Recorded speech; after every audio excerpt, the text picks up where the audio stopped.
All right, welcome to the TFT Galaxy Podcast, Episode 8, where we high press on the news and the tactics of the club we love, the LA Galaxy. Today we're covering the latest LA Galaxy news, which includes a recap of the Club America friendly, our academy players' involvement in the U17 World Cup and U19 friendlies, transfer news and rumors, and MLS changes its schedule and its Apple TV deal. I'm Eric. I'm Chris.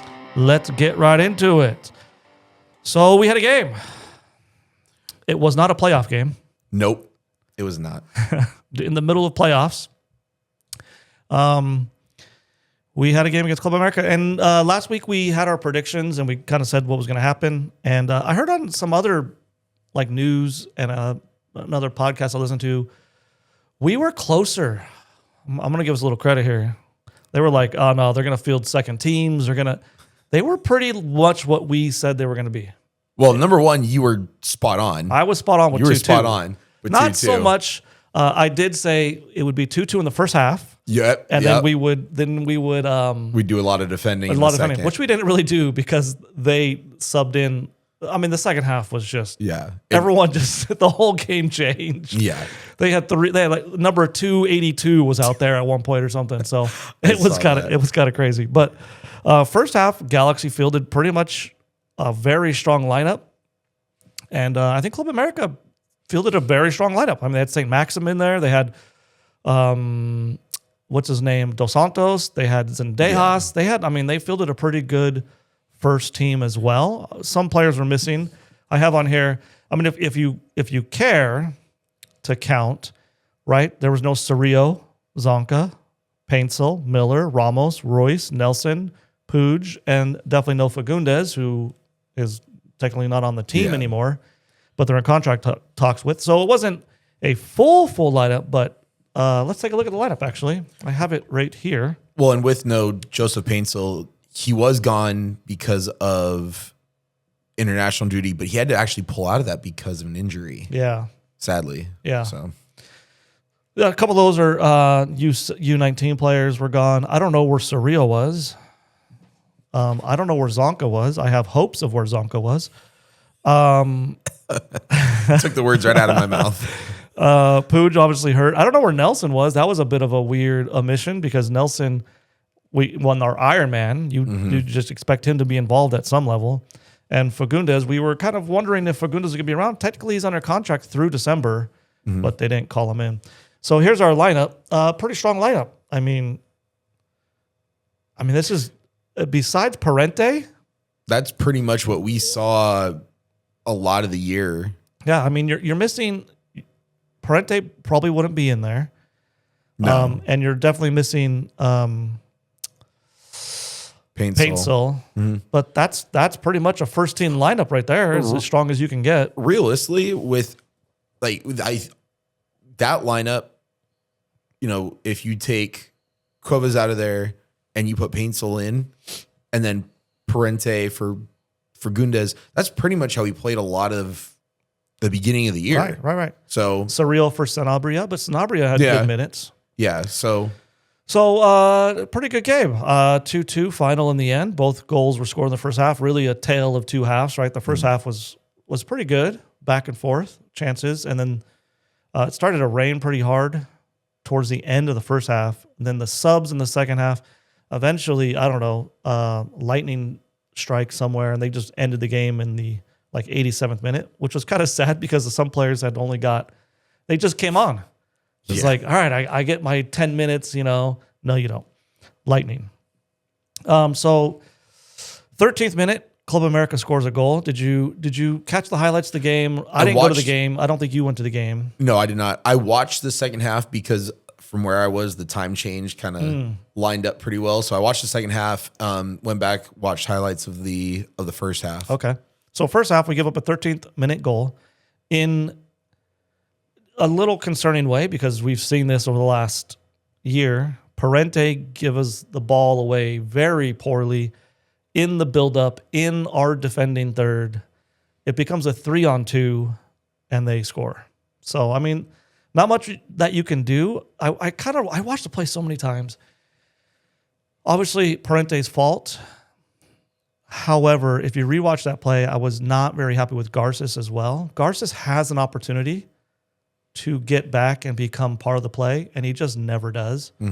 He never, if he would just when the ball, after the ball was given away, if he would have just full on sprinted back, he would have been in position to help the play, and he didn't. He literally just jogged.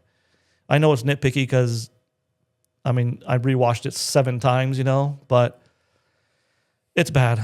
I mean, and Parente can't give the ball away there. We had that with Fagundes gave the ball away there a couple times, and we gave up goals. Yoshida has given up the ball there in the build-up, and we've given up goals.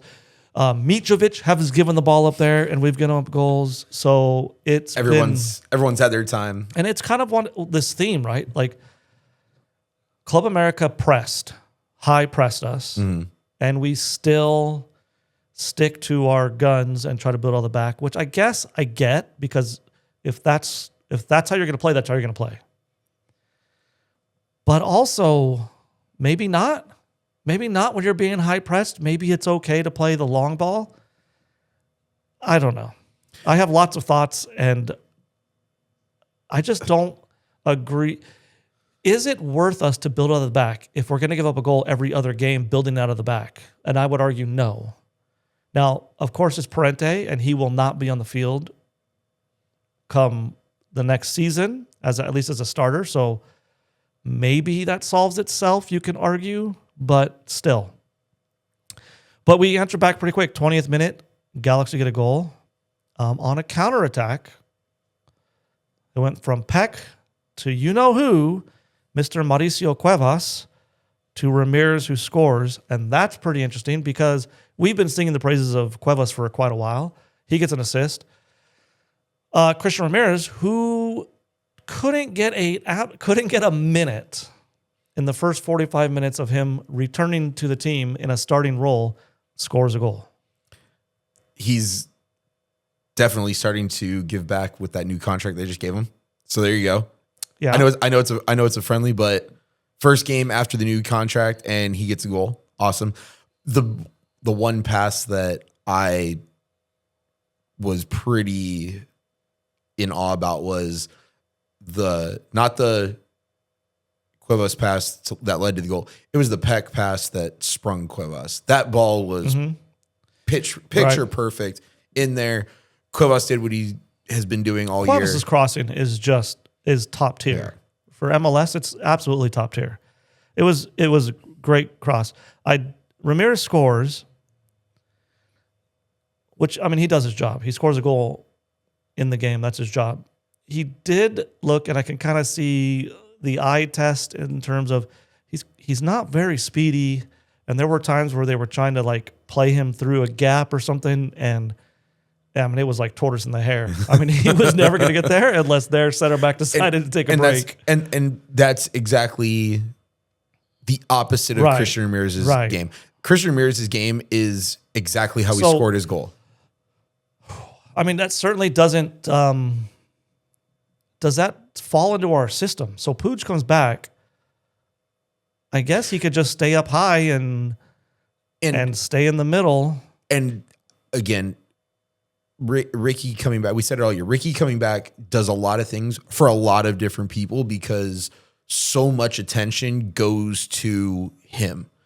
And I mean, look at this. So we can at least talk about. Let's talk about the first 45 minutes as the majority of it, or as because it's two strong 11s playing against each other. Right.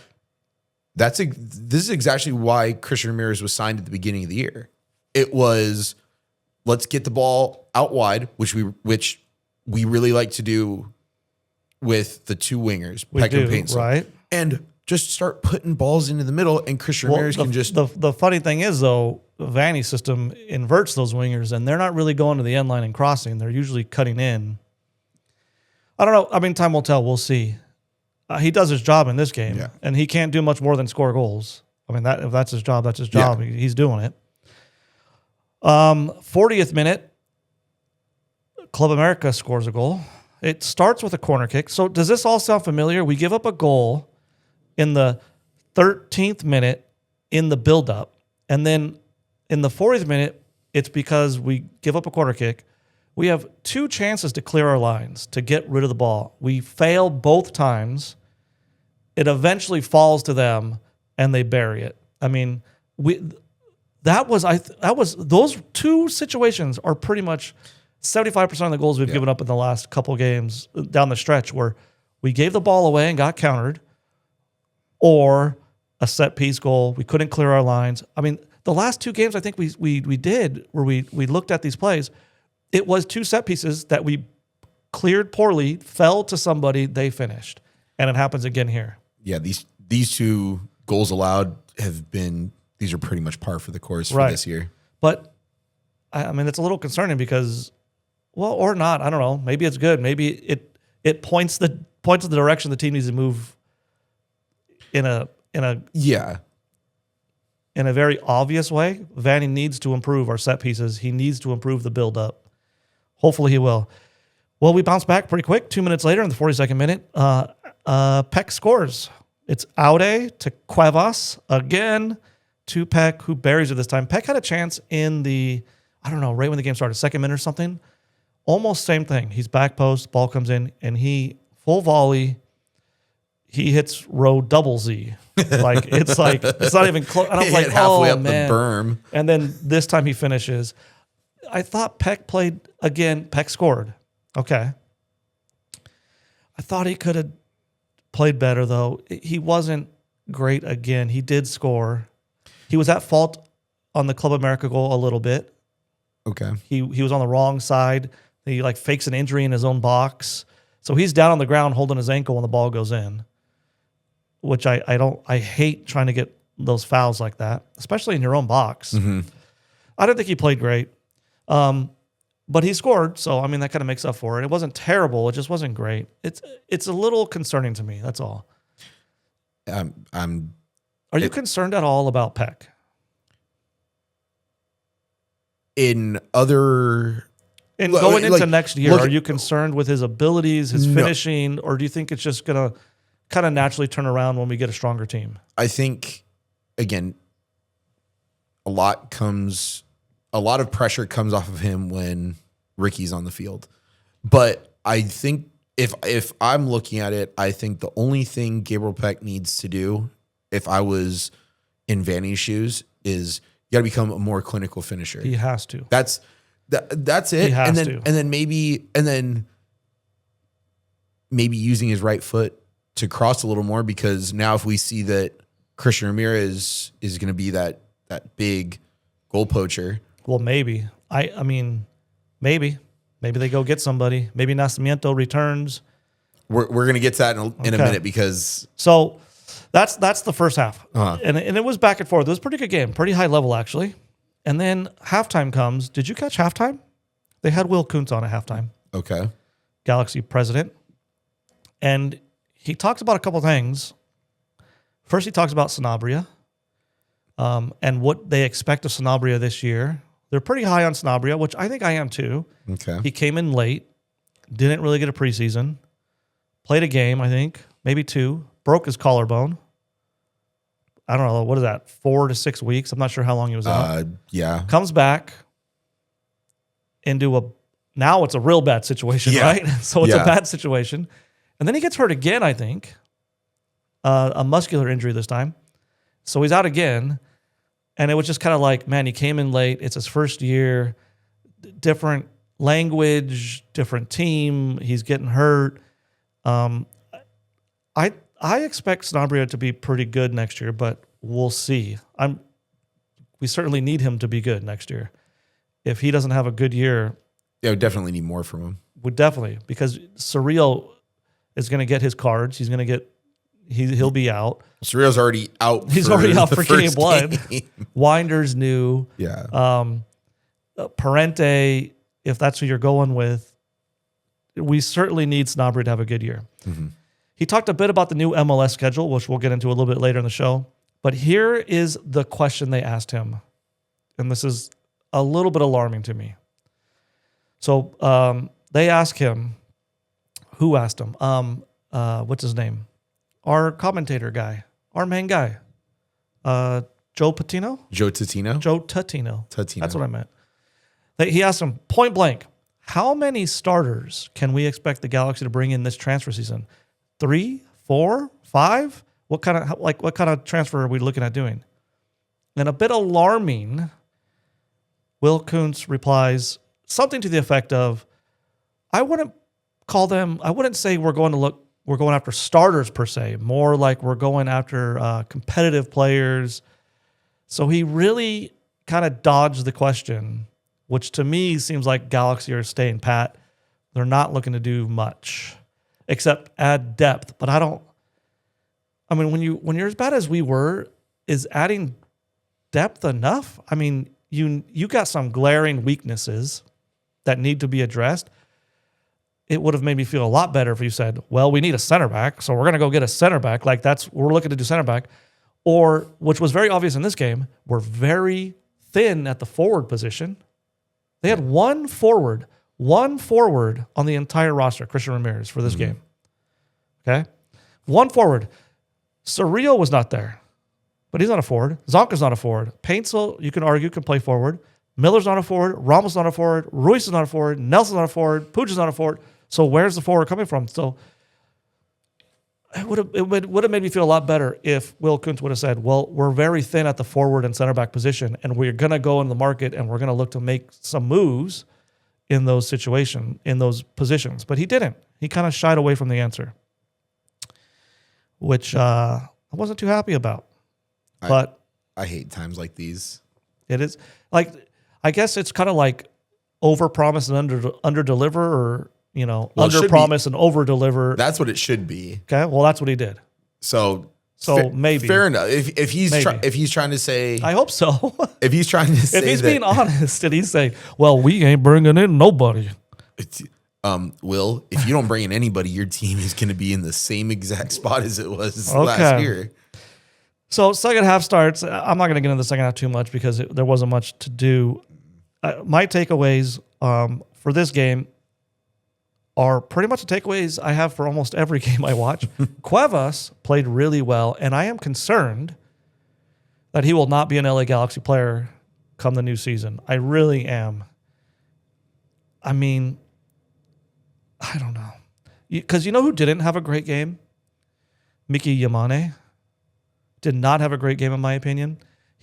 Now, St. Maxim is fast, and he got smoked by St. Maxim several times. To me, Cuevas is a better player than Yamane, and to get rid of Cuevas, please keep Cuevas. I hope they do. We give it the ball a couple times in build-up. One scored, a couple didn't, but we still did. We do not look good on set pieces. Shocker. We look susceptible in the back. The back line is just not what it needs to be. That's got to be priority number one. It has to be, right? Yeah. Because with the 3 Ps, we can score goals. I mean, we could have a cone for forward, and we're going to put some goals in. Yes. The priority has got to be that back line. We have no backup forward. And the last thing, which the first group of subs were Marcinkowski, who got some starts this year. So it looks like he's number 2. Yeah. Rindolph. These all came out at halftime. Rindolph, who I think is your backup center back at this point right now. At least one of the I would imagine that if those two started between Yoshida and Garces, he's got to be the first one. I think he's in the top 3. Yeah. So he comes on. And Gino Vivi comes on at halftime as well, which was kind of telling to me that getting put with those two to me, and Gino Vivi just came back from loan. He looked pretty good. He looked pretty good. Maybe it was a successful loan spell. But I think to me that kind of speaks of he might be in the Galaxy's plans, but time will tell. Yeah. Do you have any takeaways or anything with the game? Going to where you said no backup forward, I still would really like to see Joseph Paintsel play a little bit more than 9, especially. It would work if we got Cuevas on the outside too, and Harbor Miller that can play that position. Yeah, because now Yamane not looking good, which he hadn't this year. Aude kind of in and out. I really think I think Aude looked really good for what Aude brings, which is not like defensive stability. He brings an attacking flair, the ability to break lines, and I think he did that pretty well. He was one of the second assists on one of these goals. Yeah, and I'm going beyond just this. I'm going beyond just the game that we watched. I really think that you find it you got to have a center back brought in. But if you go say a new center back with Garces, Nelson, and Cuevas as your back four, one, it looks a lot more solid than it did this past season.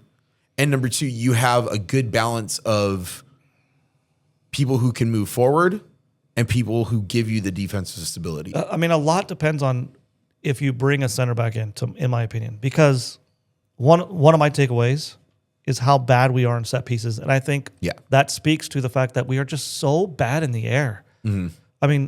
We have Yoshida, but Yoshida there's no way we're going to be successful if Yoshida plays 34 games this season. Like if he's just going out every single game, he's past it. Like he can give us games and give us time, but he's really good in the air. It was kind of encouraging that Garces won quite a few headers in this game, and he's not typically very strong in the air, but if he can improve that. Winder won a couple headers, so I think Winder's height at center mid is a step. Christian Ramirez is a big guy, but Cuevas is no good in the air. Peck is no good in the air. Aude is no good in the air. Yamane is no good in the air. Sanabria is no good in the air. It would help a lot to get a elite, like we talked about, like our favorite center back of all time, apparently Omar Gonzalez. To have someone like Omar, which I understand we're not going to get someone like Omar Gonzalez. To get some huge guy that can win every header,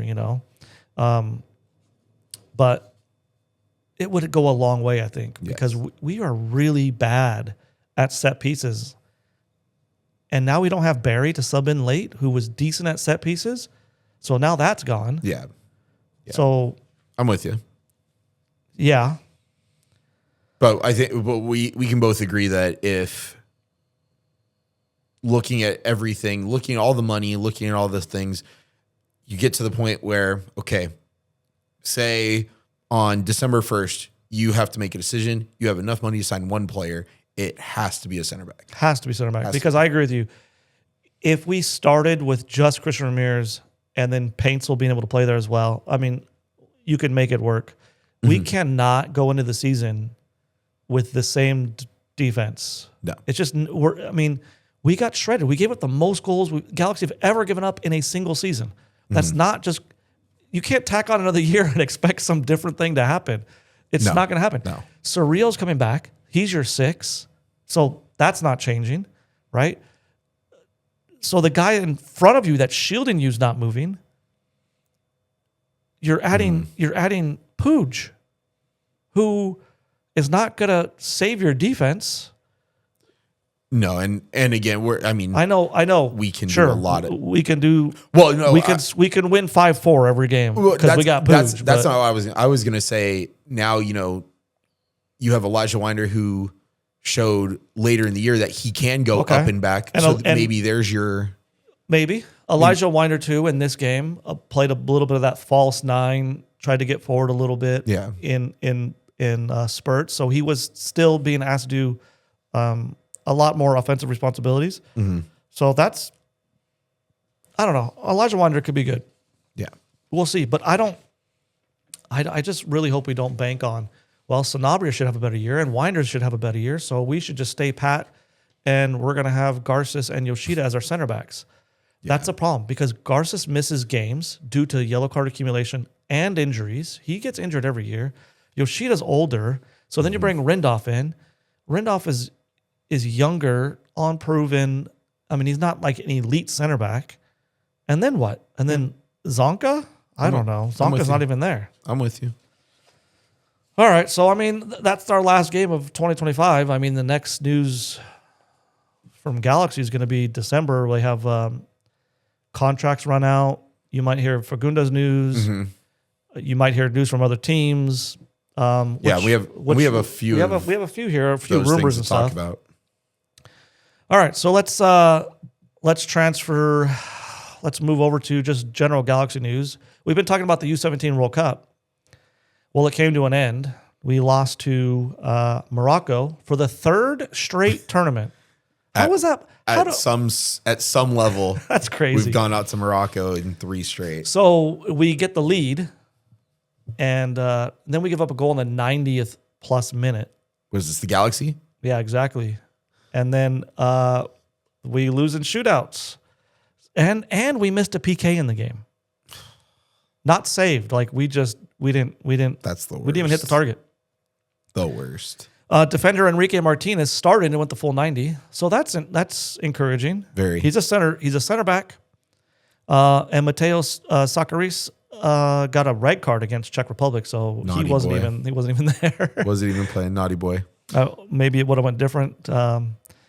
If you're interested, there's like a 2-minute highlight video. It'll be in our show notes if you want to watch some of the highlights. You can see the goals, the missed PK, a little bit of it. But it's encouraging that at least Enrique Martinez and Mateo Sakaris played pretty key roles at this U17 World Cup. And maybe we'll see them next year or in a couple of years. They are U17. Mm-hmm. On to the U19 team. Now, this is just crazy shenanigans. I will tell you. You need to be a detective of some renown to get any information on the U19. We beat Germany 2-1 on November 12th. How? No one knows. There's no starting lineup. Just. Are we sure this game even happened? Just nothing. USsoccer.com doesn't even list it as a game that the U19s played. Then they tie 1-1 versus Wales, which I did find information on due to SofaScore. Okay. SofaScore has all 3 games, but the starting lineup only for 1. Vanny, Ramos, and Miller all started in that game, and we go on to tie 1-1 versus Wales. So again, that's positive. Mm-hmm. Vanny played to the 69th minute, Ramos subbed out in the 80th minute, and Miller in the 69th minute. So that's good news. Nice. And then today, actually, we're recording this on the 18th. And this morning... Oh, wasn't this like the 3 a.m. game? Yeah. Uh-huh. This morning, we beat Japan 1-0, but no one knows how or who or if it even happened. We don't know. It could be like one of those old things where the other team didn't show up and we just take a 1-0 win. or they did an EAFC simulation and was like, hey, they win 1-0. So I don't know. I can't find any information. It is impossible. You would think at least U.S. Soccer's website would, if you want to, why are we not taking ourselves seriously? I guess the same point. I guess Germany, Wales, and Japan are taking it very seriously because no information's out there about it. Yeah. All right, so there's our young boys, which is good. Enrique Martinez, Mateo Sakaris, Vanny, Ramos, and Miller all played significant minutes at their respective U.S. national team camps and games. Let's see. So we scored a total of 4 goals and gave up 2. For all we know, all 3 of our boys scored all 4 of the U.S. goals. Could have been. And we're going to say it was. So I want to get your opinion on this. Goal.com is reporting that Marco Reus is close to a contract extension with LA Galaxy. How do you feel about that? Okay. I mean, it's hard because he's in the same boat as he's not as old as Maya Yoshida, is he? I think Yoshida's like 37 or something. Okay, and I think Marco's like 34. Yeah, I think Marco Reus is a year older than I am. So we have him this year. You know what? I mean, giving him the time off, shutting him down when they did, maybe not starting up his preseason until at least the new year, depending on when the Champions Cup is. I don't know what he gives you. I mean, this year, we already have him. So offered a contract, I assume he's not going to sign a 1-year contract. So this is probably like a 2-year contract. Yeah. So that puts him 3 more years on Galaxy. I don't know if I'm okay with that. I mean, it's a lot of money to tie up in someone that is not getting younger. He was already injury prone before he got here. He's been injury prone since he was a baby, man. Came out with an ankle strain. I don't know. I don't like marrying ourselves to Marco Reus for multi-year at this point. It kills me to say it because I really like Marco Reus. Yeah, me too. And he did really well for us this year when he played.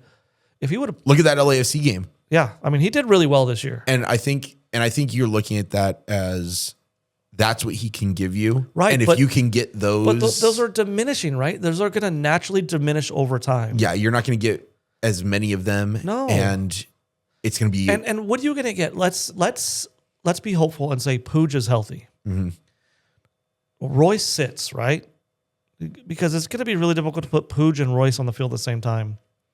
We have done it before. If we need a goal, absolutely. But let's say things are going well. Pooj is playing well. The team's going well. In most scenarios, you might pull Pooj out to put another defensive style player at midfield or another box-to-box type midfielder. Someone that's better in the air, someone that can help you close the game out. That's not Marco Royce. No. It's a like for like. Or, hey, we need to push a little harder. Let's take out Surreal, put or whoever that. Let's take out Winder in this case, I guess, and put Royce on and see if we can put two creative players to create something in his last 20 minutes. Yeah. But marrying yourself to that for 3 years, I don't agree with it. But it's not, of course, it's not a done deal. It's just reported by goal.com as they're in talks. Mm-hmm. So we'll see where it goes. Here's a couple crazy ones, and I don't know how we would even make this work, but LA Galaxy, according to BMV Sports, is eyeing Colombian star James Rodriguez.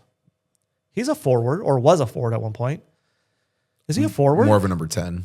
He's more of a number 10. More of a number 10. Okay. He's old.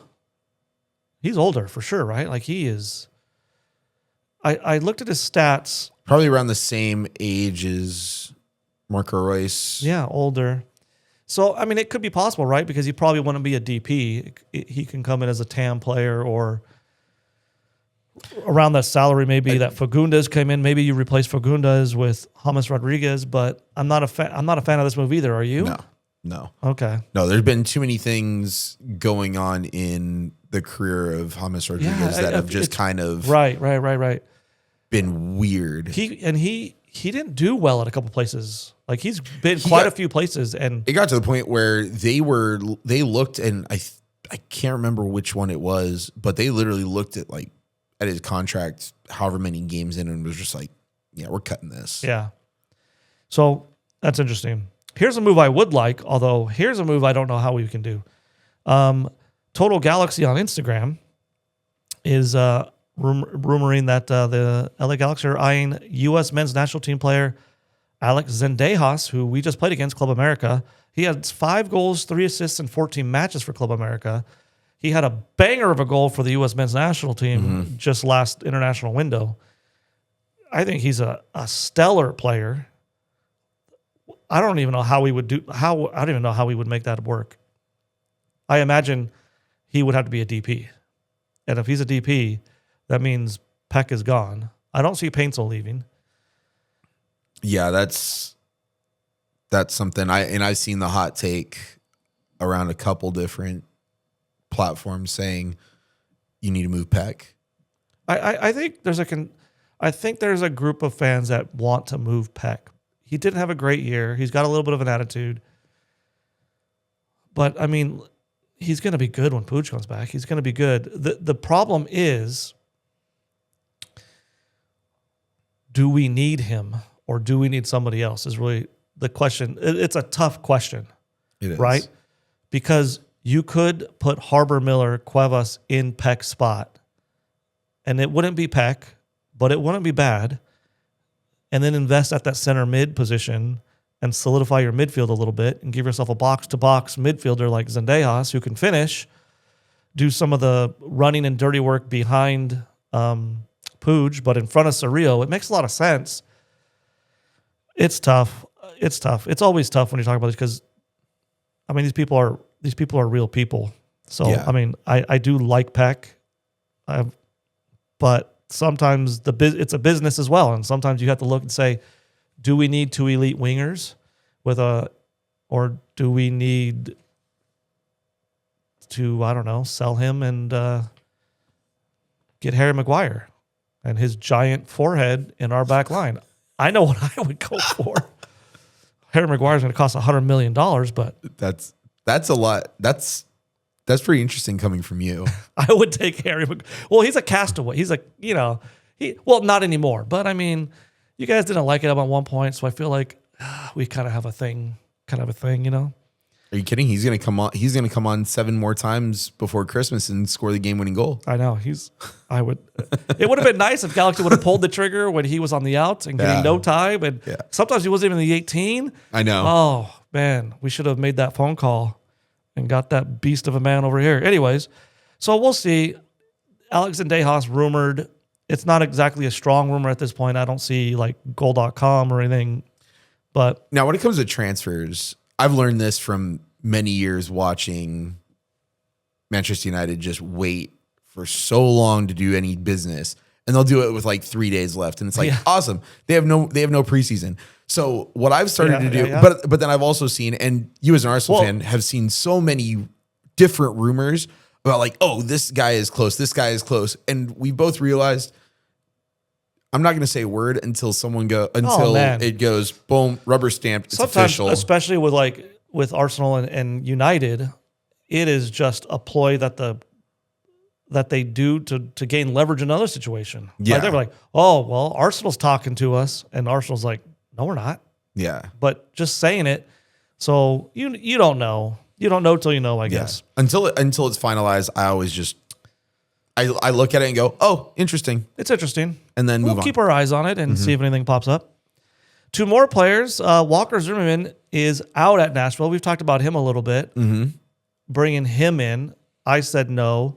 I think you ended up saying no as well. But obviously, it depends on what he costs. And if we want to get better in the air, I don't know if there's anyone better than Walker Zimmerman if you can get him on the cheap. He's really good in the air. Yeah. And Galaxy alum Gaston Brugman is also out at Nashville. Wonder if we can see a return to him. Potentially. I bet you as soon as Ricky read that news, he was calling Greg Maddie right away and saying, what do you got to do? Get my best friend back over here. So I can actually see that happening. I can see Brugman actually coming back. He didn't have a great year. I don't know. I didn't follow it exactly. I don't know if he had injuries or if he just didn't play well. We looked and it said that he only played like 8 games. Yeah. So it must have been something like that. But with Nashville making their roster decisions, I was curious because the very first show we did, we looked at potential. I just give you a list of people who would potentially be free agents. So right now there are 1, 2, 3, 4, 5, 6, 7, 8, 9, 11 clubs that have done their roster decisions. Okay. In the form of Atlanta, Montreal, Nashville, Orlando, Toronto, Houston, us, Portland, RSL, Sporting KC, and St. Louis have all made their roster decisions. Okay. Okay. Some who didn't, but probably aren't going to make them until after their playoffs are done. Of course. Yeah. Are, San Diego, Minnesota, Vancouver, LAFC, Philly, NYC, Cincinnati, and Inter. Okay. Nobody else has made their contract decisions.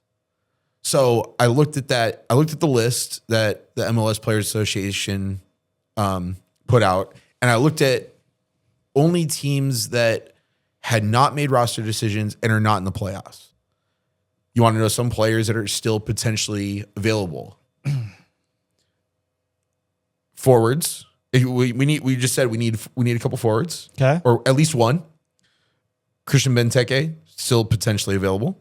He's not going to be cheap, but okay. I'm not worried about the money. I'm not worried about the money right now.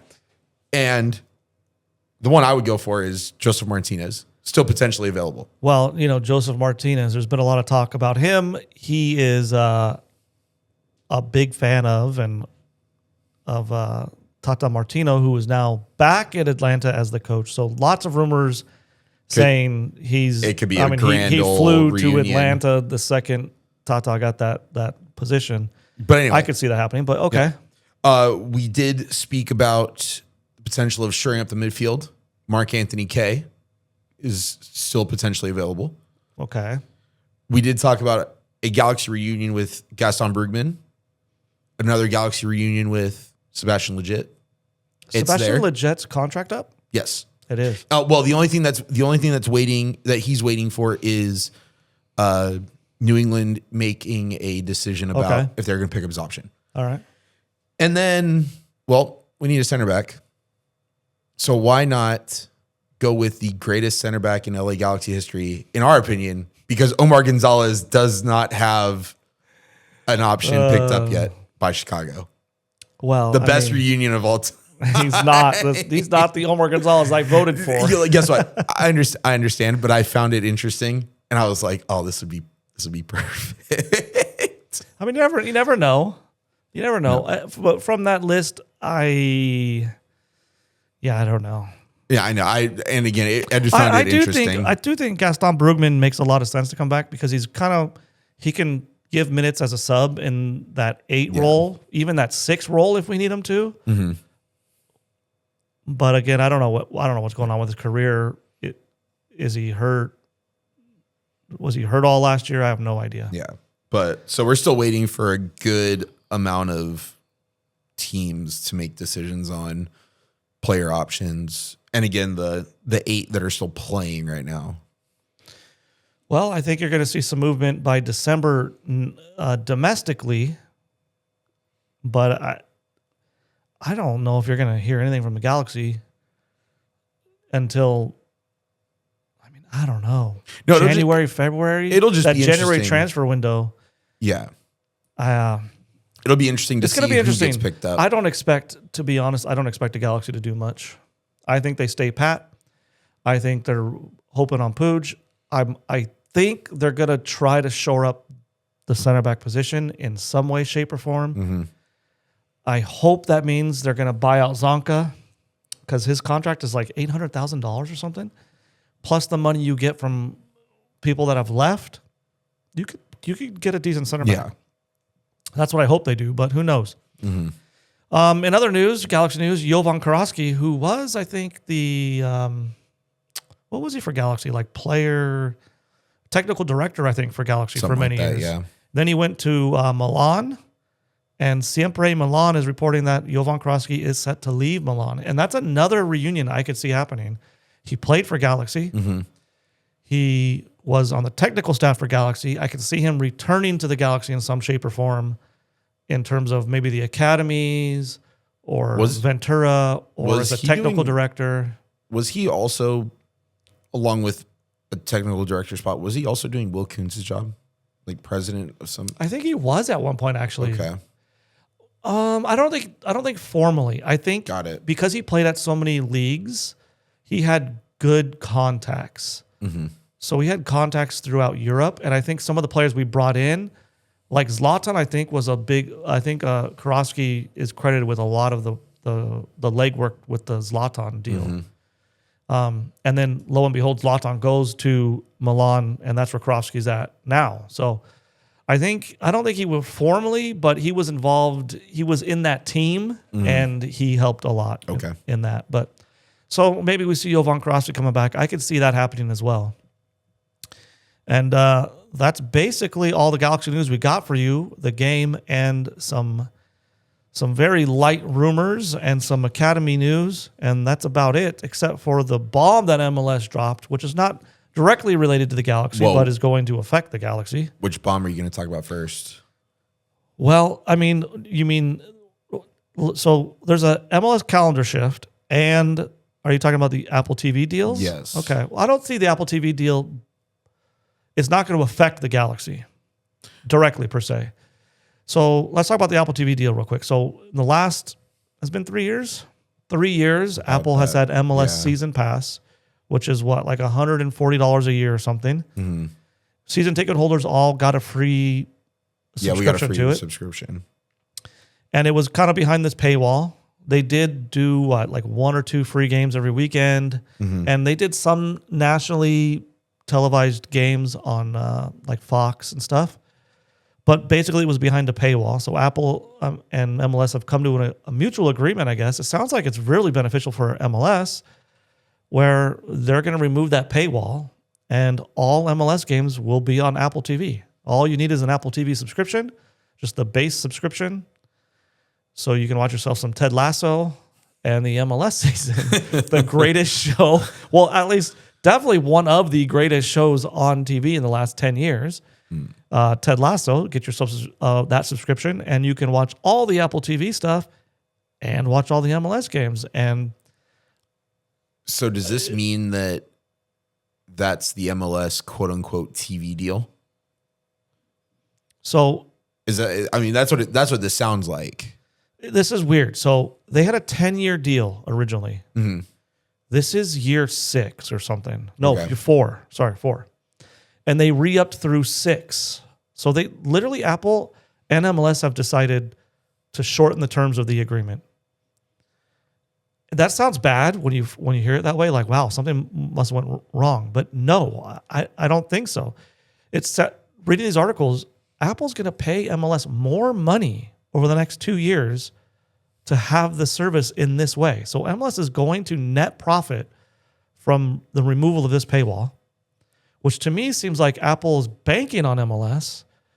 And they've talked about there are options that Apple TV has in regards to after the 6 years. Mm-hmm. But it sounds to me like Apple's really happy with MLS, and mutually they're taking steps to grow it, probably trying to capitalize on that World Cup. Now there's an MLS calendar shift, which we're going to talk about in a second. That's going to hopefully drive some numbers to viewing. So I think this is all Apple TV recognizing the growth that could happen and agreeing with MLS to kind of relinquish a little bit, pay them a little bit more, give them a little bit more of the spotlight. And sounds all positive to me. So then I wonder if with the increase in payment from Apple, if that gets distributed to the teams, maybe it boosts a little bit of they're not money in certain areas. You mean like just subscriptions to Apple itself?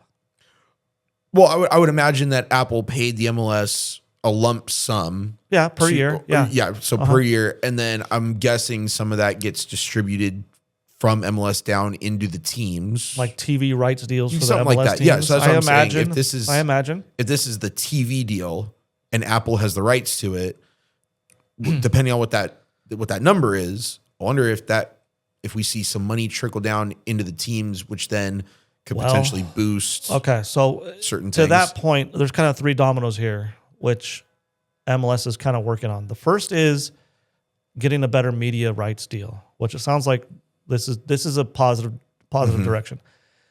I did like the Apple TV MLS season pass because as a season ticket holder, I got it. Never had to worry about.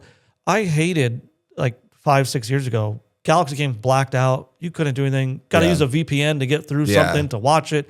You're watching some, I don't know what his name was, but he would illegally YouTube streaming like Tiddly's Galaxy pirated Ustream. I'm watching that every weekend and it's buffering.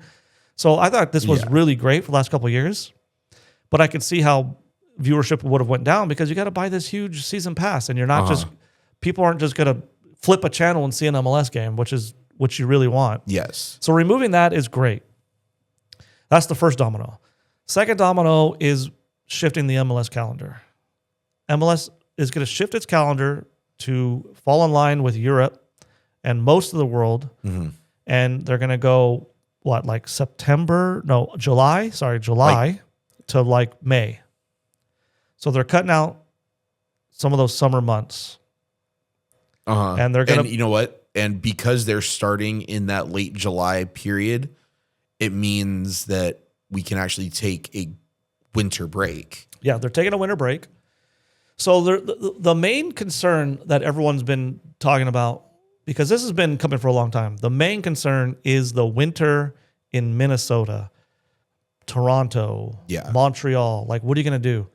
And they have really good solutions for that. One, you take a winter break, right? Which is good for your players. It's good to recharge. It's good to get those injuries out of the way.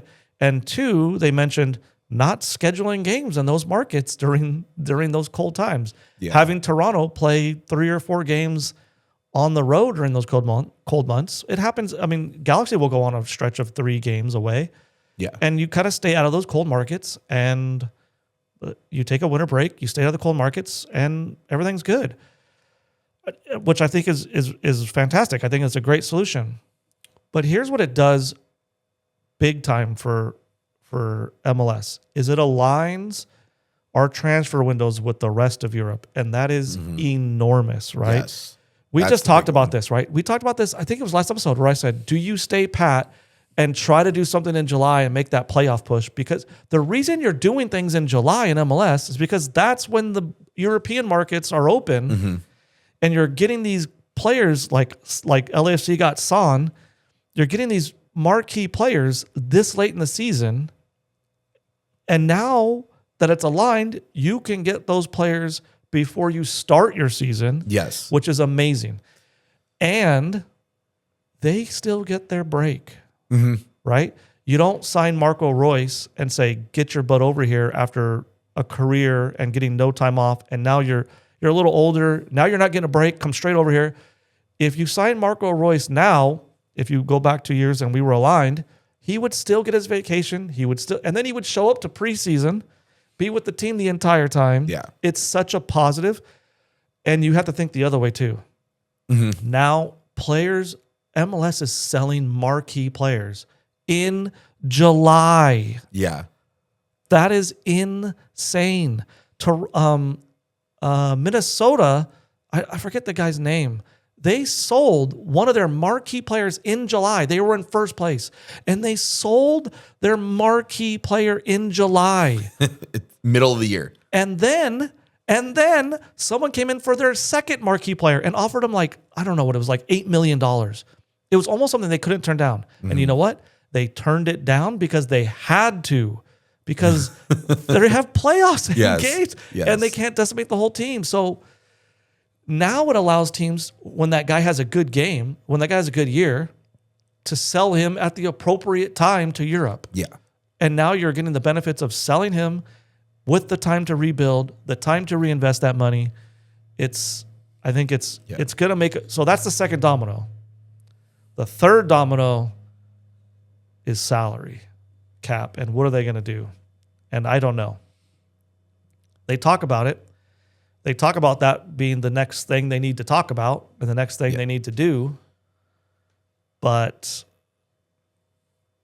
that's going to be a big ask. Yeah.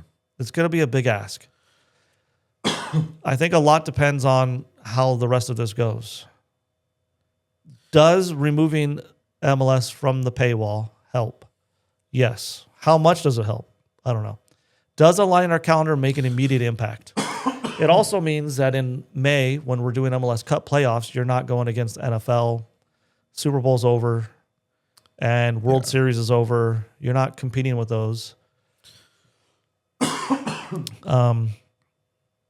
But you gotta raise the money, right? Yeah.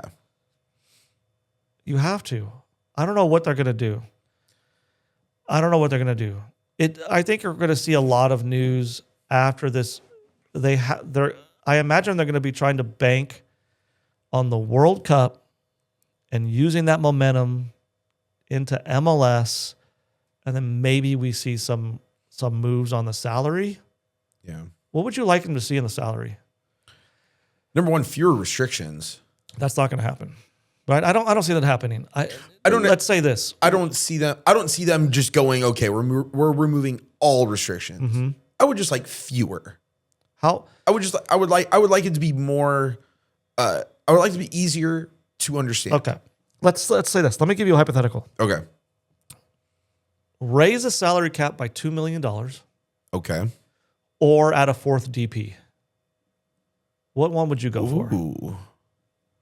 Because there's been rumors even a couple of years ago that they were going to increase the number of DPs to 4, but they never did it. What? I like a fourth DP. I like the fourth DP. Fourth DP lets you bring in marquee players, but $2 million added would increase the low end, the quality of every team immediately, right? Well, My concern theoretically, with the fourth DP is you have teams that don't use 3. So now you add a fourth. I don't know. It's a tough question. That's the way I see the league going. I see them saying something like, we're going to raise it to $1 million, or we're going to add a fourth DP or something. Mm-hmm. Do we say that you have to use 3? you have to use 3 DPs. Does any league in the world have a low end that you must spend? No. No. Not You that know I, what? You know not what you that I could know see, of. which is not what you're advocating for. You can see a crazy rule like fourth DP, and if you don't use the fourth DP, here's rule number fourth DP. But if you use three DPs, here's the rule that you have to follow. And you can do three DPs, but your salary cap minimum has to be here, and you have to have so many U.S. players and so many academy players. But if you use the fourth DP, then you don't. I can see something like that happening. Just fewer restrictions. Just like, again, you talk about the under 22 stuff. You talk about needing, when people hit certain ages, or this whole re-entry draft, or all this stuff. Well, there's just what I so would like to many get rid of, hoops. which is really cryptic to me, is TAM, targeted allocation money, and GAM, general allocation money. And both those words are silly and they mean absolutely nothing. No. There's talk of like, hey, sign the guy and buy his contract down with TAM. I don't get Like it. what? Just give the team the money. Yeah. The only reason that mechanism exists is because you can trade that stuff, which again is anti-competitive, right? So, okay, we're going to go to Real Salt Lake, there was a recent article about Real Salt Lake and how their ownership doesn't spend the money that other teams spend. That's good and bad. It's neither here nor there. It's not a criticism of Real Salt Lake. But it means that Real Salt Lake can take that general allocation money and give 200 or give 800,000 to the Galaxy. Mm-hmm. Just trade it away to the Galaxy for, let's say, Cuevas. Yeah. And they're strengthening their team. They get Cuevas, a good player, and Galaxy gets money, but it's in this fake general allocation money. Why not just say, you want Cuevas? Cool. We want Here's him for the 800. transfer Yeah, fee. we want him for 800. Give me 800 unrestricted dollars. You absorb his contract. However you want to handle contracts. Oh, you mean a transfer fee like the rest of the world Right, does? right. And just make it transparent. And now, okay, Galaxy netted $800,000 in the sale of Cuevas. So Please don't do that. But let's just say that, for example, okay, now does Galaxy have $800,000 more dollars to spend? No. The team just made that. They could spend whatever the salary cap is, right? Yeah. Like that offsets their books. But then using that and saying, okay, now you made $800,000. Now you must use that $800,000 to buy down this person's contract, so that and then buy down that person's contract, and then use target allocation money to buy. Just give us money. See, that's the type of restriction, Right. Where I'm saying where I say fewer, like things like that. I understand the U22 thing. I have no problem with it. Okay, maybe it needs to be redone or a little bit, but I got no problem with it. DP rule, got no problem. Add 3, add 4, add 5, add 8. I don't care. It makes sense to me. The allocation money does not make sense, and it's just stupid. Just get rid of it. Just get rid of it. Just get rid of it, and just give people a salary cap, some DP money, and some rules for homegrown, some rules for U22s like the rest of the world would have. That's perfect. And all that you have is the DP rule. Now, when we say homegrown, is that that's American-born players, correct? That's players that have spent time in your academies, and then you brought them up, and so they don't count as like typical. Okay, so you're asking me rules here, so I'm just telling you, they don't count as your typical roster spots, and they. But I'm saying that like not necessarily. I mean, you could have. Traditionally, yes, right? But so why does it have to be homegrown if they spent time in all this? Why not just make it easy and just say you have to have X number of Americans on your roster? Because then you can buy Americans. Okay. And I think the point of homegrowns is to give you salary cap relief. You get salary cap relief on your homegrown players. Essentially saying if you invest in the future and you do it well, then you're going to be rewarded by being able to have a Cuevas on your team and him not hit the salary cap as bad as he would if he left. So if he leaves the Galaxy, he's going to that team's going to take a larger hit than the Galaxy does because he's homegrown for us. I'm making all that up. I have no idea, but I think that's how it works. But see how complicated that is to try to explain. If you try and explain that to anybody outside Well, of, I mean, other leagues have homegrown rules. I mean, EPL has homegrown rules, right? You have to have so many homegrown players. Is that a lie? I don't think you have to have. You definitely have to have English. You have players, to have English. That's but where you don't have to have homegrown no. players. That's where I'm getting it, because Maybe. there's no rule that says you have to play a certain number of academy players.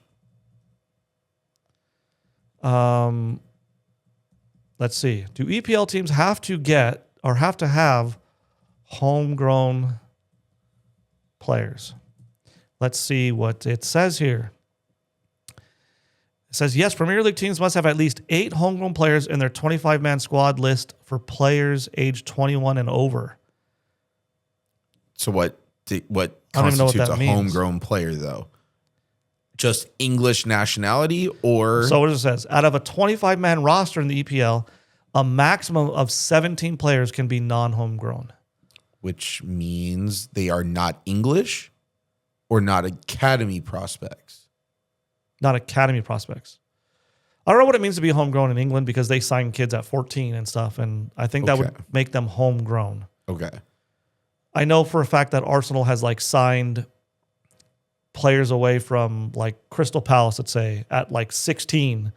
They spent 3 years in the academy and they're considered Arsenal homegrown, even though they were Crystal Palace for the first 8 years of their career. Okay. I think that's why you see, so you must have 8 players. Now, they don't have to play, right? Because you could have 17 non-homegrown. That's essentially, you could have a team of non-homegrown. Yeah. But they're just saying the next, you got to have some in your 25-man squad that are homegrown. Okay. Which makes sense. So why not just say that? I don't know. Maybe we should be in charge of the leagues. Whoa. Yeah. Put us in charge. We'll start with MLS. It would be a hell of a lot less confusing. We're right here, Don Garber. Eric and Chris, just give us a call. Leave us a comment, and we'll help you out. Okay, well, I mean, that's pretty much what we got. I mean, huge announcements concerning the league, and that by the way, doesn't. The next season's going to be normal. Yeah, so next year's going to be a normal We get MLS. summer Ricky Pooge with his shorts pulled all the way up, and you know, I just realized also now that you talk about the World Cup. On the World Football schedule, we don't have to take a World Cup. That is another huge thing. We don't all the international dates will fall in line. Everything lines up. And you won't lose Paintsel and Peck and Pooge. Well, you don't lose those usually anyways, but back in the day, we would lose the Kobe's, the Omars. Because they're at the Gold Cup or they're doing this Cup. And they're doing that. Being on the right calendar makes everything work out beautifully. So that's huge. So this coming season is still going to be normal. It's going to start in February. It's going to go to December for MLS Cup. Then they're going to have a mini season. I don't know, 14 games they said? Yeah. And then something World Cup and a break. little mini MLS Cup. Then they break for World Cup, which makes a lot of sense, right? Because World Cup's this summer. World Cup. It'll be 2026. Okay. So a little mini season, and then after the mini season, they take the summer off, and then the full thing starts in July of 2027, right? Let's see. Right. Yes. That would be right. 2027. So July of 2027 is when it flips, and we're on this new calendar. So about a year and a half from now, we'll be on this new calendar, and I think it's a positive. Yeah. We'll see what the league can do with it, what Galaxy can do with it. So. That's it. It is November 18th. We'll do a show next week. I'm not sure what the heck we're going to do. We'll probably do a bracket or something. I don't imagine much news coming out, but if there is, we'll cover it. Yeah. Leave a comment if you want us to talk about anything. Leave a comment. If you want your opinion noted, leave a comment. If Chris was wrong about something, which, I mean, let's be honest, he oftentimes is. I'm used to it. Leave a comment. If I was wrong about something, just shut your mouth and don't leave a comment, okay? Don't want to hear it. But thanks for listening. Thanks for watching. Hit that like, subscribe. We appreciate it. If you made it this far, you're our super fan, and we love you. So any last words, Chris? Hopefully we start signing some players. Yeah. Hopefully. And in Pooge, we trust. And Ricky, we trust. And yes. Ricky, we trust. So we'll see you guys next week. Thanks for watching. See you guys.